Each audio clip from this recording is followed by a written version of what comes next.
Astrogildo, é você? O que é que você quer aqui, seu cachorro? Vim trazer flores tão belas quanto você, minha princesa. Você chama isso aí de flores? Isso aí pra mim é mato. Toda mulher gosta de rosas e não dessas flores michurucas. Como assim?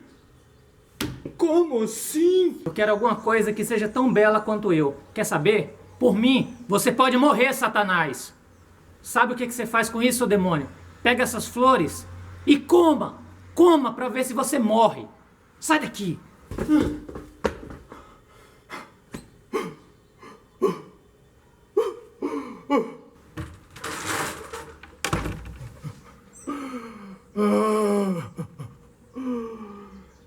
Pois eu vou comer então. Pelo menos eu morro.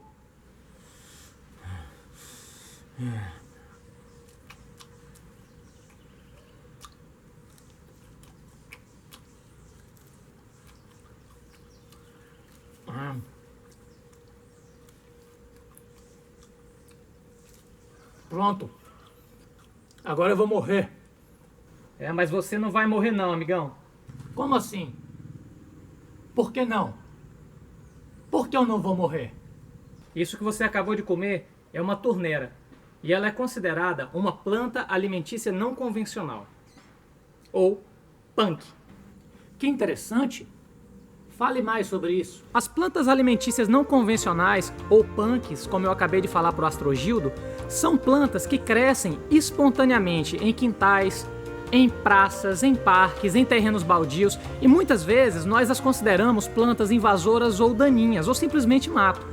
Só que muitas dessas plantas elas têm um potencial nutricional muito grande que não é explorado, e elas podem ser comidas tanto cruas quanto depois de cozidas ou assadas. Algumas dessas plantas, inclusive, têm alto teor de minerais e proteínas, e que isso não é explorado por nós. Algumas árvores frutíferas, elas entram dentro dessa classificação punk. Por quê? Porque muitas vezes não são apenas os frutos que são comidos, mas também caroço, folhas, partes do caule, e passam a ser enquadradas dentro dessa categoria, como as bananeiras, como os mamoeiros, como o pé de jaca, fruta-pão e outras similares. O meu interesse por essas plantas começou em 2008, quando eu era um estudante de mestrado, eu morava em outro estado e eu vivia com uma parca bolsa de estudos. Então eu precisava diversificar minha alimentação.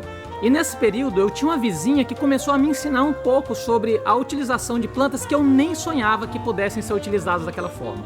Então, isso me despertou um interesse muito grande que eu trago até hoje. É muito importante que nós aprendamos a identificar e façamos uso dessas plantas. Isso, além de diversificar a nossa alimentação, pode ser no futuro uma saída ambiental para a questão do uso racional de alimentos.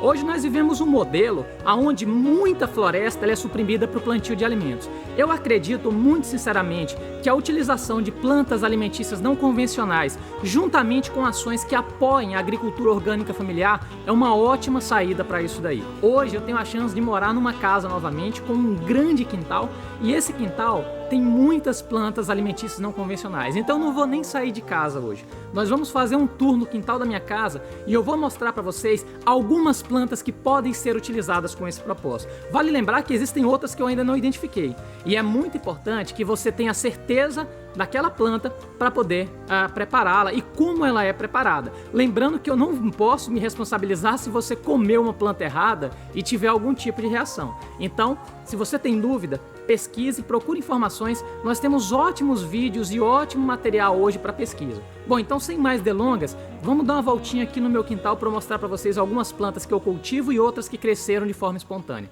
Vamos lá. Bom, e nada mais justo para começar a falar dela, a planta que o Astrogildo tentou se suicidar, que na verdade é a torneira. É uma plantinha arbustiva, às vezes é cultivada como ornamentação, e algumas pessoas têm isso como mato, né? As pessoas não sabem que essas pétalas são deliciosas, elas são usadas. Você pode comer ela crua, que ela é docinha, né? Toda manhã você tem folhas novas nascendo. Esses ramos de folhas mais jovens, você também pode utilizar para bebida ou para poder misturar a sua comida, né? Na salada, você pode fazer chá com isso daqui. Então a torneira é uma das punks mais clássicas do Brasil, né? Tem uma ampla distribuição e as pétalas são deliciosas. Isso aqui complementa uma salada de uma forma maravilhosa. Essa é interessante. A chamada folha da fortuna. Essa planta popularmente é chamada de folha da fortuna. O interessante é que as folhas que caem no chão, da folha nasce outra plantinha. Ela é distribuída em boa parte do Brasil e ela também tem propriedades medicinais. Você pode pegar essas plantas, você pode picar ela fininha e comer como se fosse couve. Ou você pode picar isso aqui e fazer um suco dela com água e um pouquinho de limão, ou então bater ela com leite, como se fosse um suco verde, né? Então as plantas, ela é bem ácidazinha, você não precisa nem colocar vinagre nela. Então você pega somente as novinhas, e ela também é um complemento aí que pode ser utilizado em saladas. Bom, aqui eu tenho duas punks clássicas, né? Isso aqui é uma melastomatácea, né? É da família das quaresmeiras. É comum as pessoas chamarem buchichu ou pichirica, né? Existem vários tipos desses buchichus, que são essas frutinhas azuladas, né? Eu aprendi muito sobre elas lá na vivência com o Léo Rocha. Ele falou muito, porque no Cerrado dá bastante isso daqui, né? E elas são frutinhas que podem ser ingeridas, podem ser comidas. Tem uma sementinha no meio. As pessoas fazem mousse, fazem suco, fazem um monte de coisa. Tem espécies dessa que é chamada de mirtilho amazônico, né? Coisa chique. E aqui temos o picão, né? Também chamado de picão amazônico. As folhas jovens você pode cozinhar levemente e utilizar essas folhas no meio das saladas, tá? Uma característica muito grande dela, eu vou mostrar em outros daqui, tá sem, do picão, é a forma que as sementes ficam.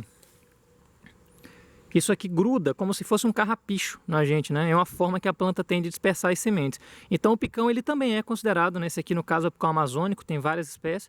Ele também é considerado uma punk a partir do momento que eu posso usar suas folhas aí para poder fazer chá e também para poder utilizar na salada. Essa daqui é a dama da noite. A dama da noite é uma cactácea, né? Ela é um cacto e ela dá um fruto maravilhoso, vermelho, um tipo de pitaia, delicioso para fazer geleia para comer in natura. E ela também dá uma florzona que normalmente abre-se à noite, né? Por isso esse nome. E essa flor, ela é comestível, né? Você pode comer pétalas dela, que é maravilhosa também. Essa aqui só floriu uma vez, infelizmente, mas eu deixei aqui para ver se flora de novo. Aqui, ó, tudo isso é picão, né? O chá disso aqui dizem que para malária não tem melhor, né? Isso aqui é o espinafre do mato, ó. Isso aqui é considerado uma praga, né? Ele tem essas florzinhas acolhiadas com essas pontinhas aqui, ó. Isso aqui o pessoal normalmente pega, cozinha, né? Que a gente fala branquê, depois eles pegam uma grande quantidade de brotinhos, isso aqui, obviamente sem essas pontinhas, as folhas, e eles batem para fazer patê, né? Eles utilizam para fazer patê. Essa aqui não é uma taioba, tá? Não é uma taioba, pelo menos uma verdadeira. Mas essas aráceas, mesmo as que não tem a folha consumida como a da taioba, normalmente, eu estou falando normalmente, você consegue utilizar o rizoma dela, né? Aquele tubérculozão que fica lá na raiz, que você consegue fatiar, cozinhar e depois comer, tá? Essa daqui é interessantíssima, essa aqui é uma capeba, né? Ela é muito utilizada em chás para infecção de bexiga, cistite, problemas urinários. Os índios utilizam muito. Eu vou falar dela melhor quando eu falar sobre plantas medicinais. E as folhas jovens dela, normalmente você pode cozinhar, você cozinha bem, depois você refoga ela junto com arroz, junto com carne, e algumas pessoas usam também para poder enrolar o charuto, uma espécie de um substituto do couve, né? Então a capeba ela é muito utilizada aqui na Amazônia, inclusive para fins medicinais, né? E aqui, aproveitando o embalo, eu tenho o açafrão do mato, né? Eu arranquei um aqui para mostrar. Isso aqui normalmente ele é utilizado como tempero, né? O pessoal fatia. O pessoal fatia ele, ó, fininho. Coloca para secar e depois tritura. E ele dá um açafrão, um tempero para arroz e tudo mais, né? Isso aqui eu aprendi com o Léo Rocha também, né? Ele mostrou lá na frente de uma propriedade lá que tinha isso aqui, né? E ela tem um cheiro maravilhoso, né? E vira um açafrão realmente, né? Então também é um tipo de planta alimentícia não convencional. Temperou até a faca, né? Isso aqui a gente acha que é um mato velho, né? É uma da família Piperácea, né? É uma peperômia. O chá dela é utilizado para controle aí de colesterol, né? E essas folhas tenras dela podem ser utilizadas para fazer saladas, né? Você pode comer essas florzinhas cruas, ela parece um manjericãozinho, né?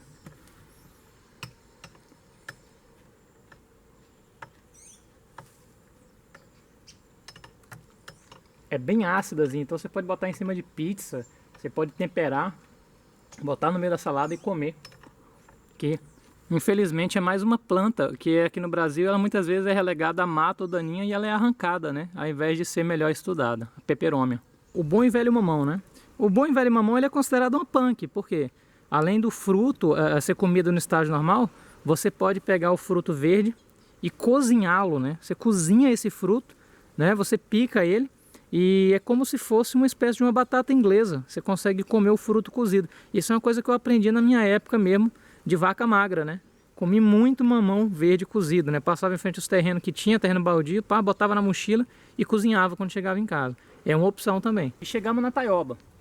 Não vou falar muito da taioba, porque tem muitos vídeos que falam sobre ela. É uma das punk mais famosas do Brasil, mais clássica é a taioba, né? Tem a questão da identificação correta, né? O formato onde o talo vai se encontrar com esses dois aqui, né? Você rasga a folha dela, você cozinha essa folha e depois você refoga como se é praticamente uma couve selvagem, né? E uma das coisas legais também na identificação, não sei se alguém já falou sobre isso, o próprio professor Knupp, que é um dos papas de punk no Brasil, autor de um livro maravilhoso aqui no Brasil, ele é biólogo inclusive, ele fala que uma coisa importante, focar melhor a câmera aqui, uma coisa importante na taioba, ele fala, né, de uma forma bem... é o talcozinho, né? Que é o que? Ó, essa cerosidade branca que vai ter no talo, né? É uma forma também de identificar as melhores variedades aí, essa cera, né, esse conteúdo ceroso que as plantas têm para não perder água. E também você pode utilizar, né, o rizoma da taioba, que parece um cará, que eu vou mostrar um para vocês aqui, que ele também é delicioso.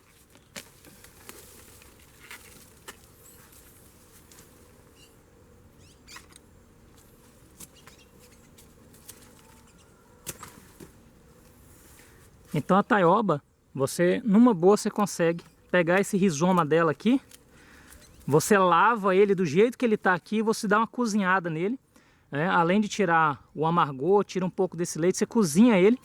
E a forma que eu mais gosto, depois você fatia e frita, né? E tempera ali com sal, você também pode temperar com mel.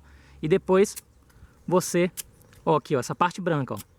Isso aqui você come ela fatiada como se fosse batata frita. Você cozinha primeiro e frita depois, ou come só cozido. Vale lembrar que muitas punk, elas vão precisar passar por um processo de cozinhar. Para tirar o amargor ou para tirar alguma substância. Algumas punk, elas são amargas por natureza. Aprenda a desassociar o amargo do ruim, tá? A vida muitas vezes é amarga e ela é maravilhosa, né? Depois que você acostuma o paladar, algumas coisinhas um pouco mais amargas, isso aí melhora, tá? Então, a taioba, né, clássica no Brasil, que é usada tanto as folhas, caules também são utilizados, até tem pessoas que têm criação e usam esses caules, e o rizoma que pode ser comido cozido, ok? Que são as minhas bananeiras. Algumas dessas bananeiras aqui, as mudas vieram até do interior, né? Onde eu vou, eu gosto de trazer coisa para plantar agora que eu tenho como, né? Então, além das bananas, né? Por que ela é considerada uma punk? Porque eu posso pegar a banana verde, aqui mesmo em casa eu faço isso, a chamada biomassa de banana. Eu pego 5 ou 6 bananas, eu cozinho na pressão uns 15 minutinhos, depois eu descasco a banana verde e amasso aquilo lá, e tem uma massa que eu substituo, por exemplo, farinha para fazer bolo. Eu não sou muito adepto a comer farinha de trigo, então eu substituo por biomassa de banana. E isso já é uma aplicação clássica de punk. E a outra parte clássica nesse Brasilzão, que é o que? O mangará ou o coração da bananeira. Então você vai arrancando as folhas escuras, vai arrancando, tirando aquelas flores, até chegar na parte branquinha dela. Aí você separa aquelas florzinhas, você pica aquele miolo branco dela como se fosse um palmito. Normalmente as pessoas cozinham, aí coloca no fogo, cozinha 5 minutos, escorre. Cozinha mais 5 minutos. Escorre, lava na água gelada, mas normalmente as pessoas cozinham 3 ou 4 vezes para tirar o amargor e uma espécie de um leite que ela tem. Depois que você fez esse processo de cozinhar 3 ou 4 vezes aí, é só refogar, temperar e correr para o abraço. Então é o famoso coração da bananeira, né? Infelizmente tem um cacho maduro que eu vou tirar ali, mas tá sem o mangará, né? O mangará caiu. Ó, que maravilha. Quem planta colhe, né? Aqui é o pé de pupunha, né? Cheguei aqui, já tinha esse pé gigantesco, dá cacho todo ano. Se você não é da região norte e não conhece a pupunha, talvez você conheça o butiá, né? O butiazinho. É da mesma família, né? Só que o butiá ele tende a ser amarelado e a pupunha ela é vermelha, né?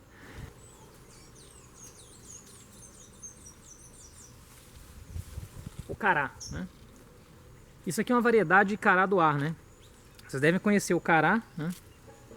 Cará do ar, porque esse rizomazinho ele nasce pendurado e não dentro da terra, embora eu também tenha dentro da terra, mas se eu comer ele, obviamente eu vou acabar com o pé. Olha o açafrão ainda aqui nos dedos.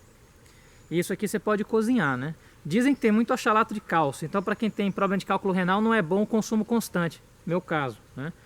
O cará do ar, na vivência com o Léo Rocha, nós comíamos ele assado na brasa, né? Então isso aqui é uma variedade de cará do ar, também punk por natureza, né? Se é uma planta é por natureza, né? A amora, cujas folhas podem ser feitas chá, né, que inclusive tem um princípio medicinal, e essas folhas elas também podem ser cozidas para enrolar charutos ou serem refogadas. Também é uma ótima planta, né, que pode ser utilizada por alimentação não convencional. Aqui é cupuaçu, né, dá um fruto maravilhoso. Aqui eu tenho mais café.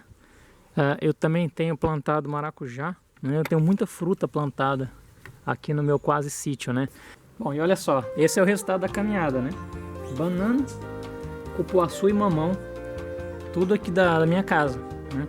Imaginar que infelizmente algumas pessoas em grandes centros pagam uma fortuna para poder ter isso aqui, e para mim basta ter a terra para poder plantar. Eu espero que vocês tenham gostado. Me desculpem um vídeo um pouco mais longo, né? Eu fugi do meu padrão, mas se a gente fosse falar de cada espécie dessa que eu mostrei aqui, daria um vídeo só para elas. Então eu tentei ser rápido, né, para poder mostrar para vocês. Eu ainda tenho muita planta alimentícia não convencional aqui que eu não identifiquei, que eu ainda vou identificar. Muito cuidado, como eu já falei, não vai comer qualquer mato, falar, o Simon falou que pode comer. Calma, se você tem dúvida, pesquise, procure. Temos ótimos vídeos. Temos um livro maravilhoso no Brasil, né, chamado aí Punks do Brasil, Plantas Alimentares Não Convencionais do Brasil, do Knupp e do Lorenzi, a verdadeira bíblia para quem quer especializar nisso. E procurem informações também com os locais, né, com as pessoas, com os idosos, com essas tiazinhas que têm raiz em casa, que plantam em casa, que com certeza ela vai prover ótimas informações para vocês. Então espero que vocês tenham gostado desse vídeo. Muito obrigado. Se você gostou, dá aquele like aí para mim, né? Dá essa força, inscreva-se no meu canal. Vamos tentar difundir o máximo possível esses conhecimentos. Um grande abraço a todos vocês e até o próximo vídeo.